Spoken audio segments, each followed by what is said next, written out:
Oh.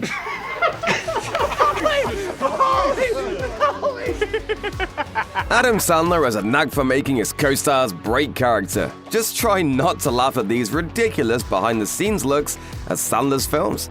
Hey, nice ears. You get the NFL package on those? Is that a beard or does your face have diarrhea? More than any of his movies, Grown Ups feels like an excuse for Sandler to get paid to hang out with his friends. Regardless of how you feel about the end product, it's obvious they had a blast making it.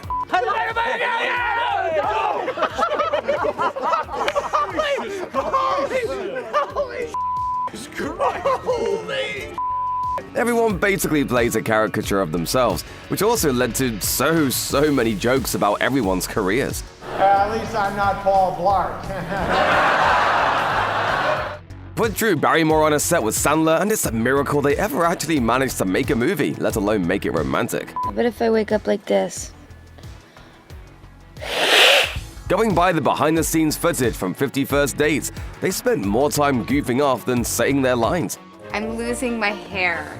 It's extremely upsetting. Are you boring the crew? And maybe it was that Hawaiian heat, but their bodies were pumping out fluids the whole shoot. Let's just say you won't watch any of those kiss scenes the same way again.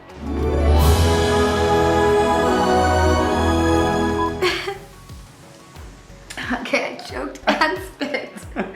Or this one's romantic. There's nothing like a first kiss. But on sets, not so much. Very true. I'm sorry.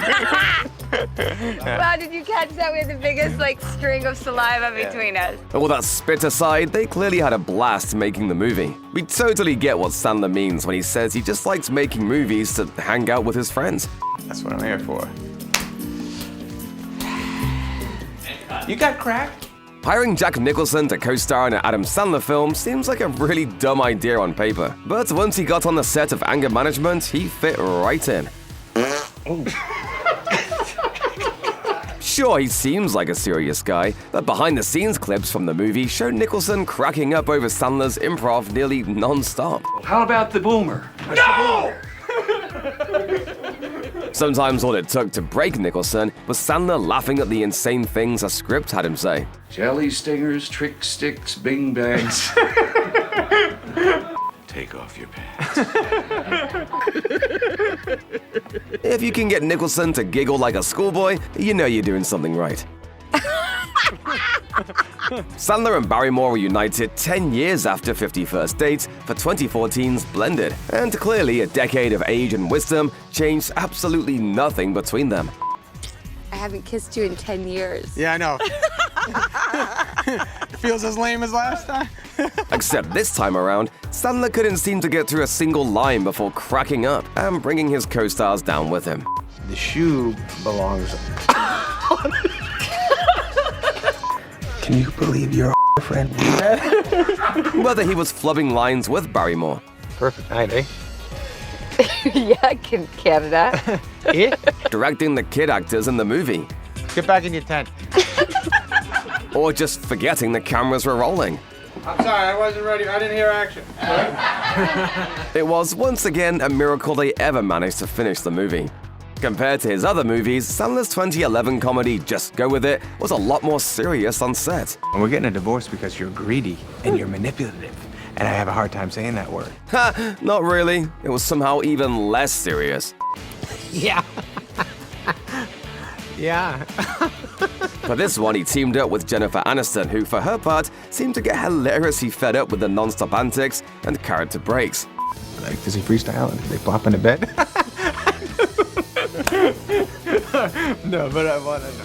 They had a particularly hard time getting through the scenes in the plastic surgery clinic, where every single line sent Sandler into conniptions. In action? No, you can lose the brassiere too. I'm just saying. But what else can you do on an Adam Sandler movie besides, well, just go with it? No, we're gonna divorce because you're selfish, manipulative. Ben Stiller as an evil orderly in Happy Gilmore is the second best cameo you'll find in an Adam Sandler movie. I want you to take care of her little extra special. You know what I mean? I can't accept that. I can't accept that. In fact, I can't even touch that. But I'll tell you what I can do. Extra special. But the best cameo? Bob Barker, hands down. Their fight is one of the highlights of the movie, and something about getting beat up by the host of The Price is Right kept cracking Sandler up. Oh! Oh! Jesus! Sandler had most of his on-screen enemies cracking up during filming. It took several takes to get through one outburst with Shooter. You'll be suspended for 1 month. Suspended! I got him! Suspended! I got him! Dog! All right, good. Bedtime Stories doesn't usually come up at an Adam Sandler marathon because, to be honest, it's not one of his best movies. But thanks to all the fantasy settings, it definitely delivered one of his best outtake reels. I can't do it. Malfunctioning chariots, malfunctioning sets, and malfunctioning kids kept everyone in stitches. And of course, Sandler totally forgetting his lines. What is my line? Your application for for what? What's my line? Sorry. Yeah, as ridiculous as all these sets and props are, how could you not have fun? Jack and Jill frequently ranks amongst the worst Adam Sandler movies, but as always, at least the cast and crew had fun making it. Norman boy! I told you it was awful. Most of the gags revolve around Sandler in a dress, so pretty much like the movie, or getting Pacino completely out of his element. So also pretty much like the movie. This is simply the craziest thing I've ever done. Just to lay it out there. But behind-the-scenes footage still shows plenty of classic improv moments, catching everyone off guard. Why don't you go wake up Jill? It's But she has jet lag. Sorry. All right. All right, let's go.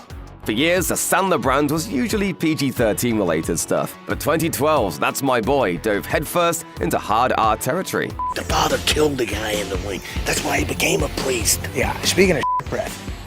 I'm sorry. I'm just kidding. Sandler and Andy Samberg are both raunchy comedians, and having them on set together was a recipe for disaster in the best possible way. Where the f*** are the planes? He's my dad. Right. He's my dad. I'm a good person, that's all I know. Yes, you are.